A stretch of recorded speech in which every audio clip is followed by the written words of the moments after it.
And today I want to share with you one of the things that I use to get a property sold for the most amount of money in the shortest amount of time. And that's my property analyzation process. There's three main steps to this. The first one is look at the sold properties. I'm going to take a look at the multiple listing service and find all the sold comparable properties to the subject home within the subdivision first, and then secondly within a 2-mile radius.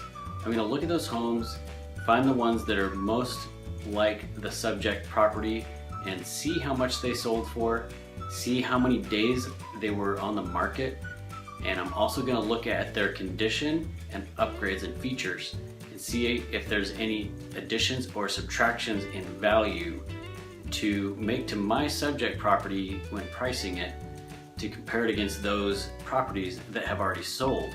And I'm also going to look to see if the seller paid any closing concessions.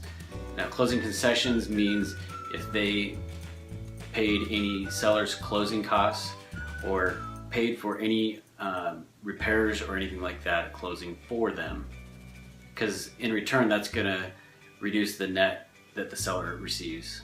So sometimes when you're looking on the internet, if you have a site or program you're using where you do get to see the sold values and properties, sometimes it might not be the true sold value until you look at the concessions.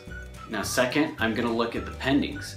I'm going to see what homes have gone pending in that same radius, and I'm going to see how many days they've been on the market and what they were priced at, and I'm going to find comparables that have accepted an offer that are in that same radius.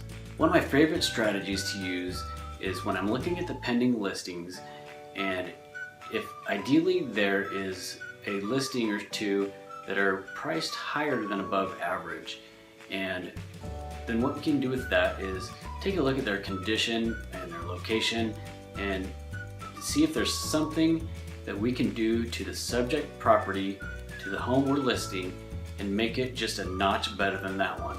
And if we can do that, once that property closes and is printed in the MLS as a closed listing, that just instantly increased the ability for you to ask more for your property.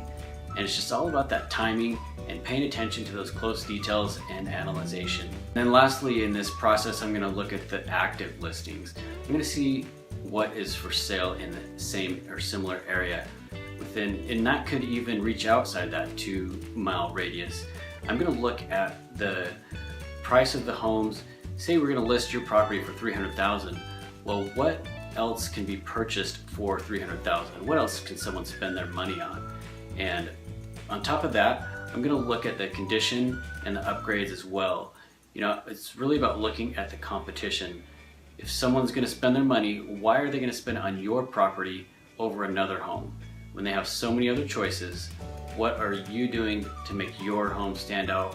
Is it the price? Is it the condition or the location or features?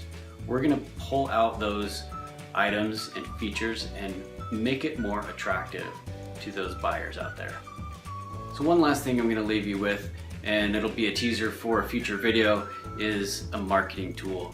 And one of the marketing tools that I use is to door knock around the neighbors in that neighborhood, in that close vicinity to that listing that I just took. And I'm going to introduce myself and have those neighbors be on watch for that property, and also build a relationship with them and see what interest they may have or who they may know who can move in and be their new neighbor. When I did this on this last listing, we were able to pull out a cash offer within the first 24 hours. And it's a really good tool to be able to generate more interest and traffic into that listing. The more people that know about it, the faster it's going to sell. That's one of my favorite techniques that I like when marketing. That's it for today. Please like and subscribe to the video, leave any comments below, and I'll be back at you with another video soon. All right, take care.